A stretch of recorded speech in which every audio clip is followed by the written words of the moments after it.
I'm going to show you guys how I capitalized on this move. But first, I'm going to go to the first move just to see how I got to this position in the first place.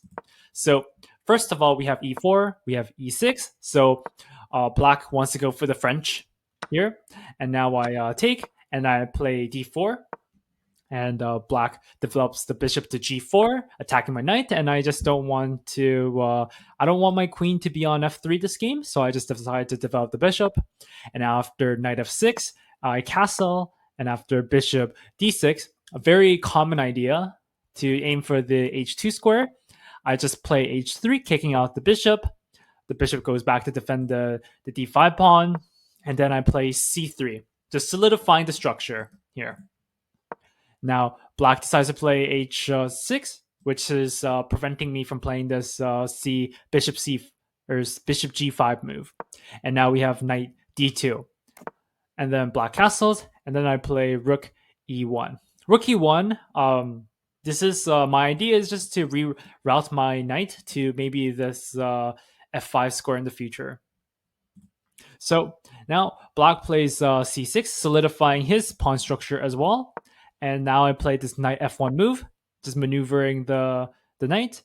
And now I play this knight e3 move, which is an inaccuracy. And because now one of the reasons why I believe it's an inaccuracy is because I always have this resource here. If the knight, one of the knights jumps to the e4 square, but by committing my knight here, now it's a bit harder to do that. And I was thinking about in this position, do I want to just play knight d2 here and then try to trade, or threaten to trade and then play f3? Because I think it's pretty obvious here that black, I think a lot of players here would want to play this move f5, which will solidify the, like for example, I play a random move, and then they just solidify the knight here, and then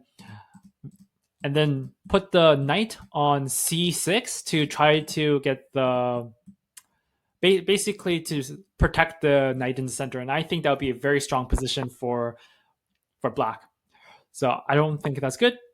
So what I do here is I just play this bishop d3 move, which is an inaccuracy. But the idea here is that I would love to give up my bishop for the knight, because the knight is controlling this very strong squares here. And you can see black has a bit of dark square control around my king, and they're probably going to play queen c7 as well. Or they can even set up a battery. So those are the ideas and the positions that I saw. And now black plays this move f5, like I kind of expected them to, because they have a very solid knight in the center. And I'll play this c4. And when black has a very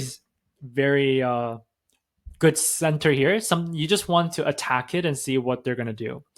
The one downfall of this move is that this bishop is now kind of bad at the moment, but it always has like a reroute square to h5, which I was paying attention to.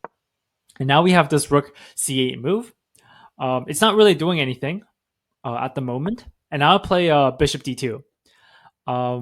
There's not really much for me to do in this position. Black never wants to play this f4 move, just because I can just bring back my knight and then probably reroute to g4. And I played this bishop d2. Just the idea was just try to reroute to c3 here, because I don't want to play. I don't want to play this b3 move. I thought it would just be a little bit weakening. I could have done this, but I thought that bishop developing the bishop was better. And now, so the bishop goes back, and I can see at this moment the bishop goes back here to here. And then now it's pretty clear that black wants to set up a battery. And in this position, I put the rook to c1. It's funny that for me, when I put the rook to c1, that it's a great move, and for black, it was a mistake. So that's kind of funny. But the knight, now they have this really nice setup for black, where the knight in the center is very guarded. And now I have this knight e5 move. And this is a mistake, because they can just simply take this pawn here, and after I take with the bishop, they trade, and after after this f4 move, black is just doing better in this position according to Stockfish. So that's why this knight e5 is a mistake. And now, but here in this position, black decides to play this queen e8 move. And what's the problem with this position? Well, you can see that I know there's like a lot of pieces in the center, but one of the things that I was looking at was the queen is opposite to the queen is my rook. And so my one of my thoughts was like if I can just do a bunch of trades in the center, then I'm gonna have a pin, and eventually I can use my f pawn to try to win a piece with basically with a pin. So let's see how I did that. So first off, I traded here, and I like that they traded with the knight, which had made me if they took with the pawn, it would have been a little harder for me to come up with a plan. But with this knight capture, I thought um, I've I basically took one piece away from the rook and the queen, and so now it's two pieces. Now the bishop took, and so this is all good for black and all. And I was still pretty happy in this position. And now in this position, I play this bishop e4 move. And I was thinking about trading first, but my bishop's really not doing anything, and I really want to attack the rook here. And they don't. Black doesn't have this b c5 move, and this is just a good improving move when I want to have my plan into fruition. And now black plays this move, rook f6. They probably want to just double, or sorry, just put the rook here, and sometime in the future, just try to go against the g2 pawn here. And now I play this move, f3. And f3 is a dangerous move because if knight just casually goes back, then I can just take this take the c6 pawn with a discovery on the queen, and I'm just doing much better.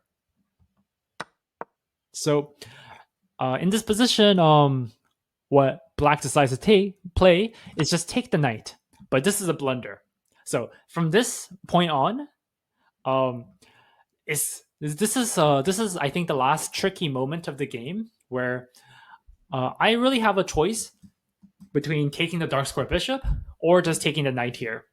And I decided in the game to take the bishop. And the only reason why I did that is because I was going to be attacking the rook, which is higher value than the bishop. So, for example, if I play this, this is still actually this is losing.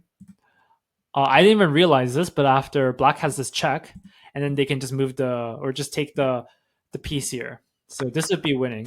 So I didn't actually realize that in the game, but I only took my reasoning was just besides that check is just just aim for the rook, which is higher value. So I'm glad that worked in my favor in the game.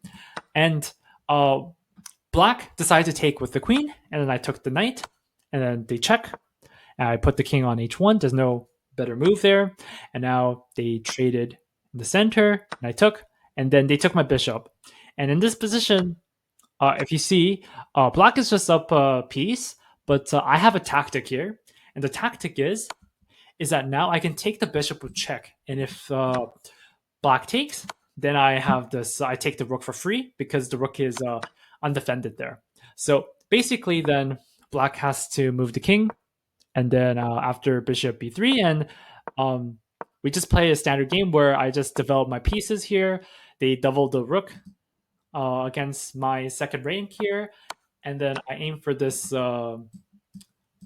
this g7 pawn, and after a check, and this is basically they're just down a bishop, and I just end the game with a checkmate in this position. Yeah, so I hope you enjoyed this analysis, and please like and subscribe.